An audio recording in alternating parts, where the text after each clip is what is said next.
un urlo nella sera. Espero spira e spare, come trista speranza che la mente sconvolge, solleva foglie e polvere, di turbini mi assale. Un urlo, come brando che l'animo trapassa, a presentare il conto repente del tramonto. Tempesta. Le gocce d'acqua danno corpo al vento. Fiamme ferite squarciano le nubi.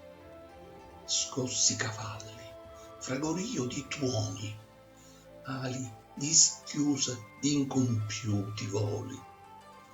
E dietro il vetro pallide le labbra, gli occhi sbarrati a perdersi nel buio, le mani fredde giunte sul tuo seno, muta preghiera.